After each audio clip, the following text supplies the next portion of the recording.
പാർവണ, ഒരു സെലിബ്രേഷൻ മൂഡായിരുന്നു. എല്ലാരും ഡാൻസേഴ്സും നിന്റെ കോസ്റ്റ്യൂം എല്ലാം ഭയങ്കര രസമായിരുന്നു. ചോദിക്കാം നമുക്ക്. ശ്രീനി സാർ ഭയങ്കര രസമായിരുന്നു, ഭയങ്കര കളർഫുൾ ആയിരുന്നു. എൻജോയ് ചെയ്തു. നന്നായിട്ട് പാടി. ആദ്യം ഒരു വാം അപ്പ് പ്രോബ്ലംസ് ഉണ്ടായിരുന്നു as far as pitching is concern. പക്ഷെ അവസാനം വരുമ്പോൾ എല്ലാം ഒത്തുവന്ന് ഇറ്റ് വാസ് ഒരു നല്ലൊരു ക്ലൈമാക്സിലേക്ക് വന്ന് നന്നായിട്ട് പാടി. Some points here and there, some notes missing. അത് കുഴപ്പമില്ല. But you enjoyed it. ഈ പാട്ടൊക്കെ അതല്ലേ, ഈ പാട്ട് you have to have fun. അവസാനം ഡാൻസ് ഒക്കെ ചെയ്ത് ഭയങ്കര രസമായിരുന്നു. എനിക്ക് കേരളത്തിൽ റിയാലിറ്റി ഷോസിൻ്റെ റിയലി സ്പെഷ്യാലിറ്റി അതാണ്. ഒരു പക്ഷേ ഇന്ത്യയിൽ Kerala is the only state where you can sing a Hindi song, ഒരു തമിഴ് സോങ്, പിന്നെ മലയാളം ഓഫ് കോഴ്സ്.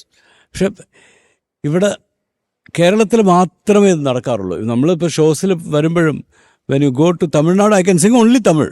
ഇപ്പോൾ ഹിന്ദിയിൽ പോയിട്ട് അവിടെ പോയിട്ട് there is no point in singing any other language. അപ്പോൾ കേരളത്തിൽ മാത്രമേ ഉള്ളൂ ഈ ഒരു beauty, you know, and that's so beautiful.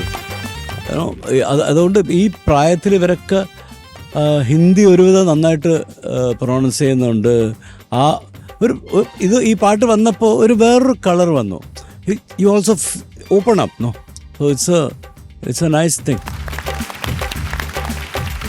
നന്നായി പാടി. നന്നായി പാടി. Thank you Srini sir. Sharath sir, മോളെ ഇത് ആരാണ് മോക്ക് സെലക്ട് ചെയ്ത് തന്ന? ഇത് ഞാനും അച്ഛനും സെലക്ട് ചെയ്തതാണ്. ആണോ? കൊള്ളാം, നല്ല രസമുണ്ട്, നല്ലൊരു ഓളമുണ്ട് പാട്ടിൻ്റെ മൊത്തത്തിൽ. അപ്പോൾ മോളെ എനിക്ക് ഫീൽ ചെയ്തത്, മോൾ ഈ ആദ്യം പല്ലവി തുടങ്ങിയപ്പോൾ അതിൻ്റെ ഫസ്റ്റ് ഹാഫ് ഒന്നും ഒരു എന്താ പറയണ്ടേ, ഒരു കയ്യിൽ മോക്ക് ഒതുങ്ങുന്നില്ല. അവിടെ അതിൻ്റെ ഒരു ക്ലാരിറ്റി ഇല്ല, നൊട്ടേഷൻ ഒരു ക്ലാരിറ്റി ഇല്ല. അതെന്നെ ഒന്നാമത് തികിതാകുന്ന കിടക്കല്ലേ. അപ്പോൾ അതിൻ്റെ നോട്ട്സ് മോൾ കൃത്യമായിട്ട് ശ്രുതിയിൽ ചെയ്തില്ലെങ്കിൽ നമുക്കത് നന്നായിട്ട് ഫീൽ ചെയ്യത്തില്ല. നമുക്കത് പറഞ്ഞാൽ മനസ്സിലായോ? മോക്കത് പാടുമ്പോൾ ഫീൽ ചെയ്തോ? ഒരു കൺട്രോൾ ഇല്ലായ്മ ഫീൽ ചെയ്തോ? ചെറുതായിട്ട്. ചെറുതായിട്ടില്ല, നമുക്കൊരു ഇച്ചിരി വലുതായിട്ട് തന്നെ തോന്നി കേട്ടോ. അതിൽ മോളെ എനിക്ക് പല്ലവി ഇഷ്ടപ്പെട്ടത് അനുപല്ലവി കഴിഞ്ഞിട്ട് വരുന്ന പല്ലവിയാണ്. അതൊരു ഇച്ചിരി സ്റ്റഡിയായിരുന്നു മോൾ പാടിയത് കേട്ടോ. അത് നോക്കിക്കൊള്ളാം പ്രധാനമായിട്ട്. കാരണം ഒന്നാമത് നമ്മൾക്ക് അവിടെ തന്നെ കിടക്കല്ലേ ഇത്. അപ്പോൾ അത് കൃത്യമായിട്ട് അത് പാടാം. അതുപോലെ ഈ അവസാനത്തെ ഒരു ആ തോടാസ പഗല ഒരു ഇംപ്രവൈസേഷൻ ഇല്ല, അതൊന്ന് പാടാമോ? थोड़ा सा पगला थोड़ा सियाना थोड़ा सा पगला थोड़ा सियाना. അതൊക്കെ കുറച്ചും കൂടെ ക്ലാരിറ്റി. കാര്യം പാടുമ്പം ആശാജി പാടുന്ന മോക്ക് അറിഞ്ഞൂടെ എങ്ങനെയാണ് പാടി വെച്ചേക്കുന്നത്? ഒരു നിവൃത്തിയില്ലാതെ പാടിക്കളെ. അപ്പം അത് മക്കളെ അതാണ് എനിക്ക് മിസ്സിങ് ആയിട്ട് തോന്നിയത്. കുറച്ചും കൂടെ സ്റ്റഡി ആവാം എങ്കിലേ അത്. എടാ ഇപ്പോൾ കുത്തുപാട്ടെന്ന് പറയുമ്പോൾ ചിലർ വിചാരിക്കും അതെന്തെങ്കിലും ഒരു ശബ്ദം ഉണ്ടാക്കിയാൽ മതിയെന്ന്. അങ്ങനല്ലത്. അതിനും ശ്രുതി ലയം ഒക്കെ ഉണ്ട്. എങ്കിൽ മാത്രമേ നമുക്ക് ആ ഒരു പിന്നെ കുറച്ച് അടിച്ച് പൊളിക്കുമ്പം കുറച്ച് അങ്ങോട്ടും ഇങ്ങോട്ടും പോകാനും കുഴപ്പമില്ല. ഓവറോൾ ഇങ്ങനെ കിടന്ന് ആടുമ്പോൾ നമുക്കത് ഉള്ളിലേക്ക് വരത്തില്ല. ഇതിപ്പോൾ മോളൊരു കല്യാണ ഫംഗ്ഷനാണ് പാടുന്നതെങ്കിൽ ഞാൻ എണീറ്റ് നിന്ന് കൈയടിച്ച് ഒരു 5000 രൂപ GPayയും ചെയ്ത് തന്നേനെ അണ്ണനപ്പം കേട്ടോ.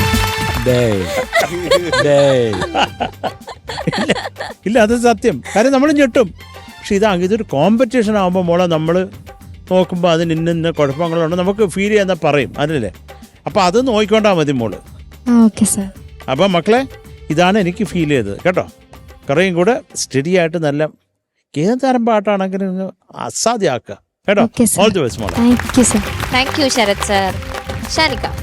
പാർവണ നന്നായിരുന്നു. Thank you sir. പാർവണയുടെ ഒരു ടോൺ എനിക്ക് ഭയങ്കര ഇഷ്ടമുള്ളൊരു ടോണാണ്. പ്രോഗ്രസീവ് ആയിരുന്നു മോളുടെ സിംഗിങ്. അതിങ്ങനെ പാടി പാടി പാടി പാടി അങ്ങനെ അവസാനമൊക്കെ ആയപ്പോഴേക്കും ഓക്കെ. മോൾ ഇതൊന്ന് പറഞ്ഞേ, അനുപല്ലവിയുടെ ഫസ്റ്റ് ലൈൻ മോളൊന്ന് പറഞ്ഞാൽ മതി. मुझसे करे वो आके प्यारे प्यारे बातें चेहरे को चांद कह दे जुल्फों को रातें. जुल्फो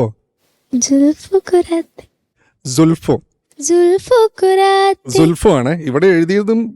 JHU എന്നാണ്, Z ആണ് കേട്ടോ. സുൽഫോ മുടി കേട്ടോ, അതാണ് ഉദ്ദേശിച്ചത്. പിന്നെ അനുപല്ലവി കഴിഞ്ഞിട്ട് വന്ന പല്ലവി അത് രസമായിരുന്നു. ഇതൊക്കെ തന്നെയാണ് പറയാനുള്ളത്. Okay sir. Okay, all the best മോളെ. Thank you sir. പറയണോ? ചോദിക്കാം. ഓക്കെ. ഷാനിക. ആ പറയണ. ഓ 8. Thank you sir. Thank you ഷാനിക.